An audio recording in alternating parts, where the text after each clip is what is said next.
Okay, I wanted to do a little talk on the Shifting Sands Midland Folsom collection.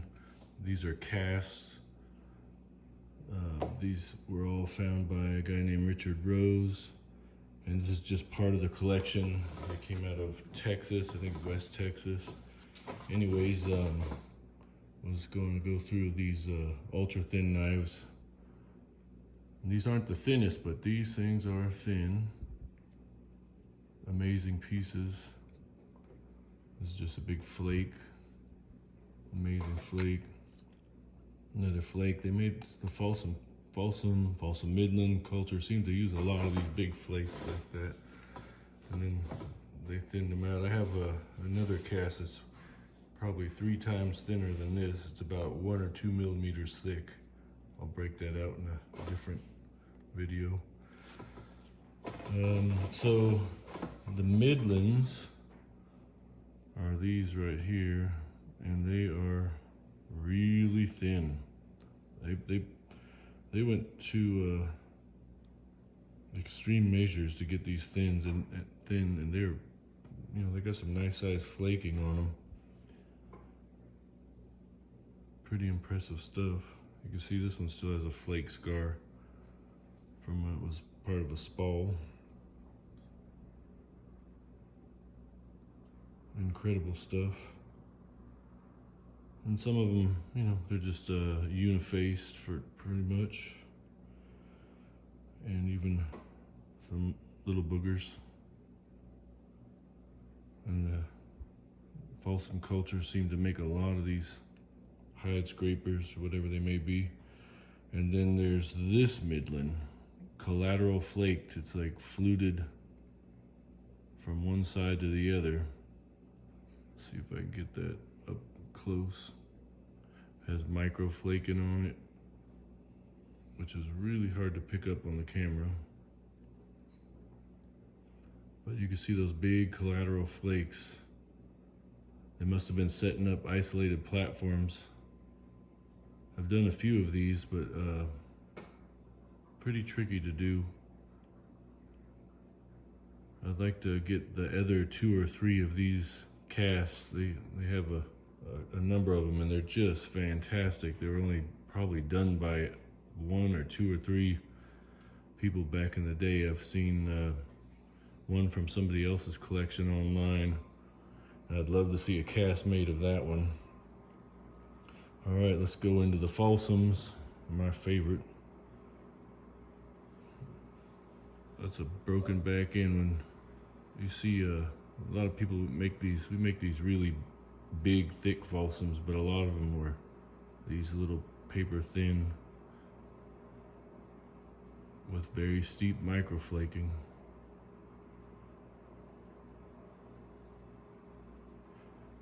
Imagine trying to do some kind of direct percussion on that between those ears. I don't think so.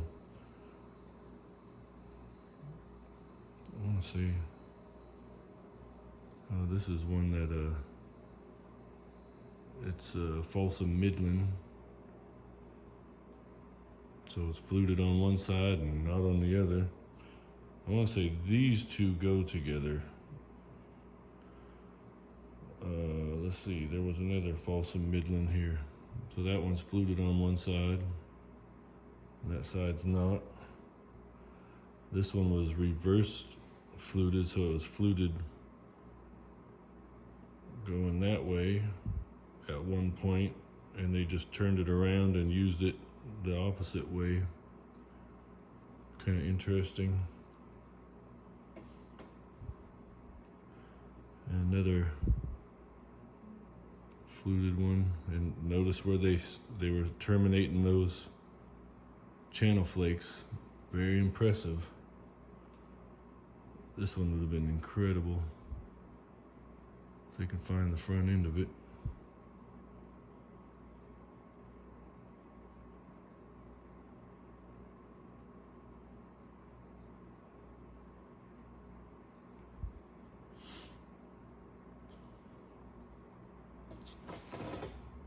I'll put these up together, but I I'm thinking that that was part of the same point.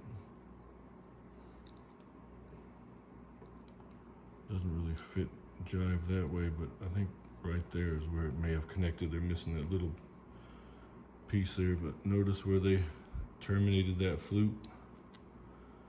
Same on that side. Very thin. And what we have here is the channel flakes that went to this Folsom. It's amazing that he was able to find the channel flakes. This was the first attempt at fluting. So it's got a quite long, thin flake, and I don't know, maybe indirect percussion, maybe some pressure, maybe a little bit of both. It was a skimmer, and then they went and fluted this one off. This actually fits. As you can see, this piece came off right there. Those are the platforms.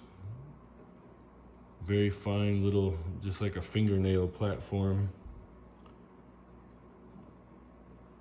And I believe that one goes right there.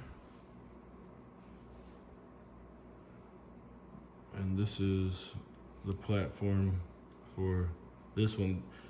On these casts, they may be losing some of the detail on the very tip.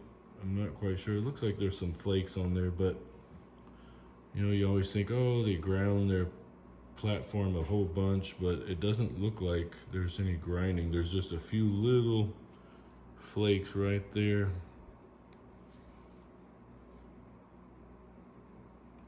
I think the only convexity is this spot right there, the first 2 or 3 millimeters, and then it kind of flattens out and probably ran downhill.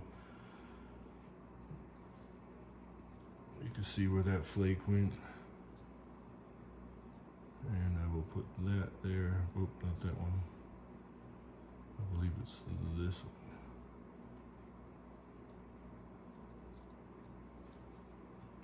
But anyways, we'll get on to this piece. They never finished it.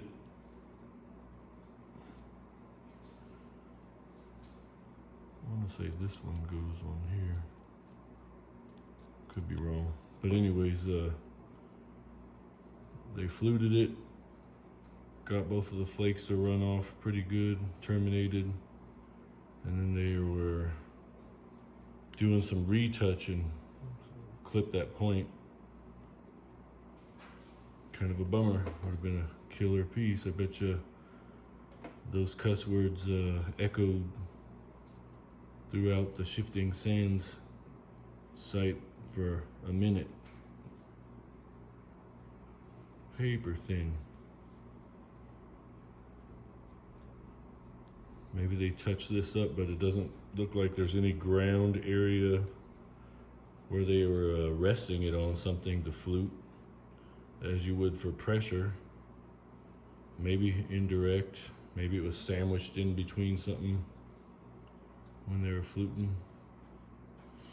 But I do have some ideas when you see those little areas where that flake detached and that little cone area right there. They were putting a lot of straight down pressure on there, or percussion or whatever, but I've mimicked that a number of times, and pretty interesting. It tells a lot. I think the actual channel flakes, the top of the channel flakes, tell a lot more about how they were made. Anyways, that's the Shifting Sands Midland Folsom site, part of the collection. I got these from Tom Westfall, Mammoth Run Lithics Casting. Hit him up, check out his website there. He's got incredible pieces on there for sale, and really love all this stuff. Thanks for watching.